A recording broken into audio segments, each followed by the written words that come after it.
कुछ व्याप्त है। यत किंचित जगत्याम जगत जो कुछ भी है, इसलिए हमको जितनी आवश्यकता है उसको हम ले लें, शेष जो भी बचा वह परमात्मा का। तो हमको जितना चाहिए, कितना चाहिए हमको, तो सामान्य रूप से तो त्रैलोक का सारा धन, सारी पृथ्वी, सारे रत्न, सारी स्त्रियां एक ही व्यक्ति को दे दी जाए तो भी उसकी इच्छा पूर्ण नहीं होगी। तो कौन निश्चित करेगा कि आपको कितना चाहिए? तो भगवान ही कहते हैं यावत् येत जठरम तावत् सत्वं विदेहिनाम अधिकम योभिमन्येत सस्तेनो दण्डमरः। जितने से आपका उदर भर जाए उतने पर आपका अधिकार है, और पेट भरने के बाद जो कुछ भी आपके पास है वह निश्चित ही आप। जब जैसे इसकी आवश्यकता हो उसको दे देने में संकोच नहीं करना चाहिए। यदि उससे अधिक पर हम अपना अधिकार मांगते हैं तो हम चोर हैं और हमको दंड परमात्मा देंगे। ये श्रुति भगवती कहती है यावत् प्रियेत जठरम तावत् सत्वं विदेहिनाम अधिकम योभिमन्येत सस्तेनो दण्डमरः। तेरा को अर्पण क्या लागे मेरा। जब ये अनुभव हो गया कि परमात्मा का ही सब कुछ है, हमने बालकपने में अज्ञानवश अपना मान लिया या दूसरे का मान लिया, तो अपने आप स्वतः निवृत्ति हो जाती है। जो कुछ भगवान का है वह भगवान को, और हमको जो आवश्यकता थी हमने पाई। तो सब में परमात्मा है, सब में परमात्मा है, निरंतर बुद्धि रहेगी तो किसी से राग द्वेष होगा भी नहीं। शत्रु भी है, शत्रु के प्रति भी निर्मल बुद्धि रहेगी। किसी कारणवश हमने कुछ ऐसा किया होगा कि इसका हमारे प्रति द्वेष भाव हो गया, और नहीं तो ये तो परमात्मा का ही अंश है। तो अन्य पद्धति से परमात्मा का अनुभव करना, और दूसरा व्यतिरेक पद्धति से। परमात्मा तो त्रिगुणातीत है, त्रिकालातीत है, सर्वज्ञ है, अविनाशी है। संसार की कोई भी वस्तु अविनाशी नहीं है। कोई साल भर में, कोई 6 महीने में, कोई 10 साल में, कोई 100 साल में, कोई 10,000 साल में नष्ट होने वाली। तो जो कुछ भी विनाशी है वह परमात्मा नहीं हो सकता। ऐसे करके सबको परखते गए, और विशेष शेषो जयतात् अशेषः। अंत में सबका निषेध करने के बाद एक ऐसा तत्व सामने आएगा जो अविनाशी है, जो शाश्वत है, वही परमात्मा है। तो जन्माद्यस्य यतोन्मयादितरतस्य, दोनों प्रकार से परमात्मा का अनुभव करना चाहिए, जैसे जिसकी रुचि। इसमें किसी की आलोचना नहीं करना चाहिए।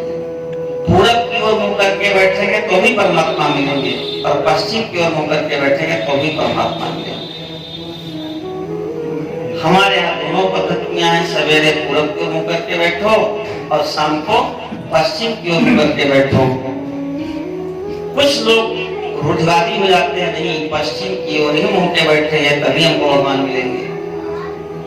अपने यहाँ तो 10 दिशाओं की पूजा की गई, 10 दिशाओं के भगवान के नाम बताए गए।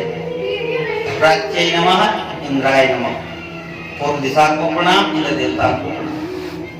आग्नेय नमः, अग्नेय नमः। दक्षिणाय नमः, यमाय नमः, दक्षिण दिशा को प्रणाम, दक्षिण दिशा के स्वामी यमराज को प्रणाम। नैऋत्ये नमः, नृत्ये नमः। प्रतीच्ये नमः, वरुणाय नमः।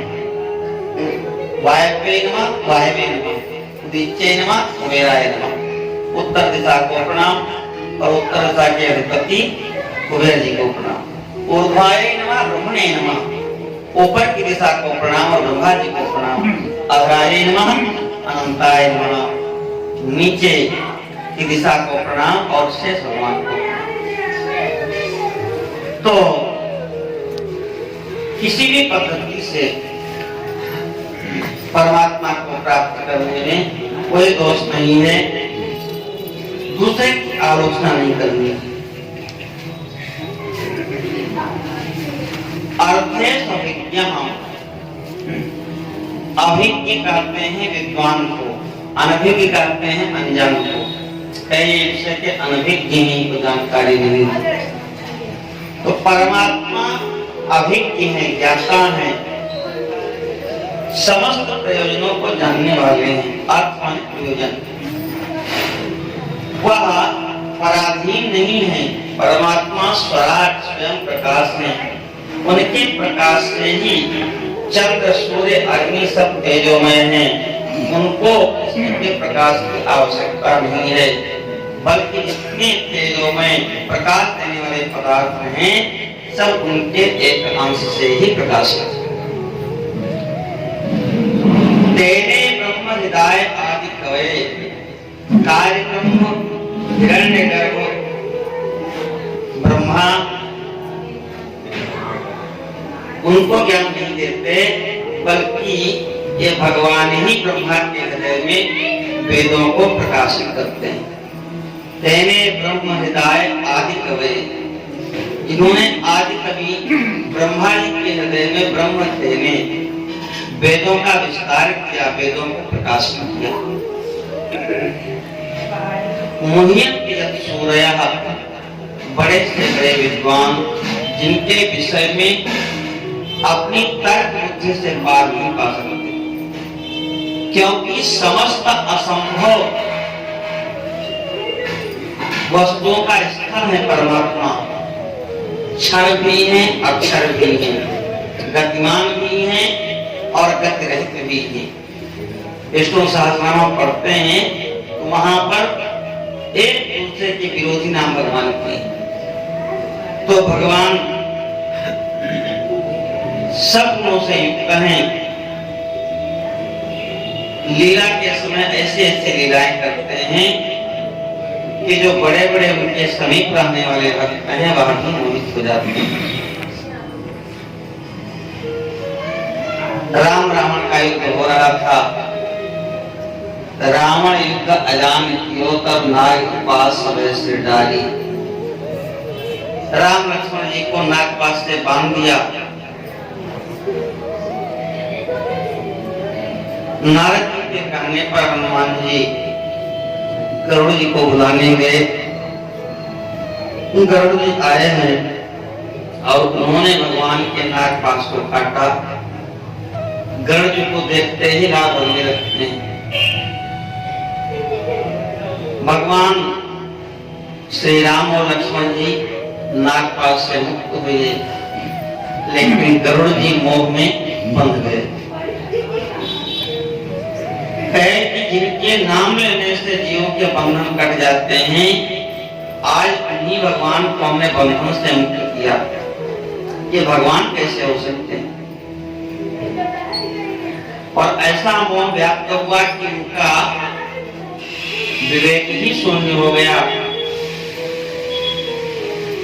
शिव जी मिले रास्ते में, उनसे बताने लगे कि हमारा ज्ञान दूर कीजिए। भगवान शिव ने कहा कि एक दिन में अज्ञान दूर नहीं होता। जब बहुकाल करिय सत्संगा तब होइय तो संशय भंगा। मिलो गरुड़ मारक महमोही कवन भांति समझाऊं कोई। कहे आपको नीलगिरी पर्वत पर चले जाओ और वहां पर भुसुंडी जी निरंतर भगवान का वर्णन करते हैं। वहां जाने पर आपका संशय दूर हो जाएगा। तो गरुड़ जी को भगवान शिव ने नीलगिरी पर्वत पर भेज दिया, भुसुंडी जी के पास। पार्वती जी कहती है कि आप तो तुम त्रिभुवन गुरु वेद बखाना, गुरुर ब्रह्मा गुरुर विष्णु गुरुर्देव महेश्वर। शिव जी परमेष्ठी गुरु हैं, बाबा सारे गुरु उन्हीं में लीन हो जाते हैं। शिव जी से बड़ा कोई गुरु नहीं है, तो आपके पास आए गरुड़ जी और आपने हमको मना क्यों कर दिया?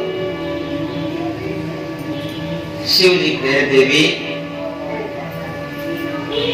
कोई ये कबहू अभिमान अशोक होवे जब कृपा निधाना।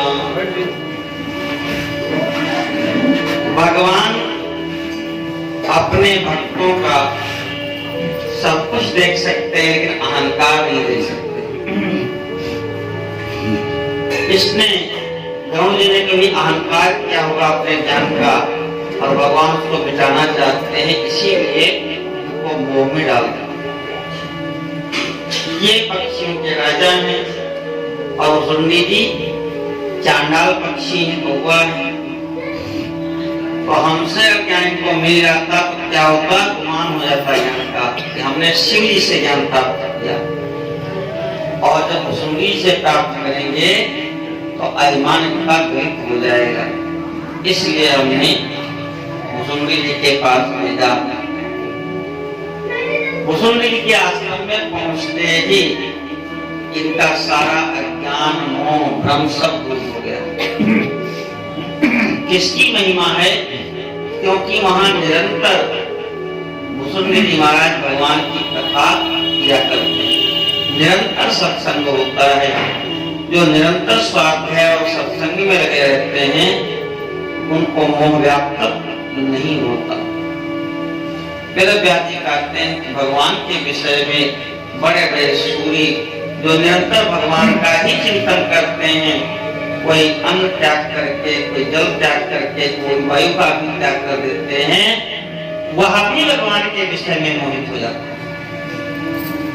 तो सामान्य व्यक्ति यदि भगवान के विषय में कोई उल्टी सीधी बात करे तो क्रोध नहीं करना चाहिए, क्योंकि भगवान ऐसे ही हैं, उनको समझना किसी के बस की बात है।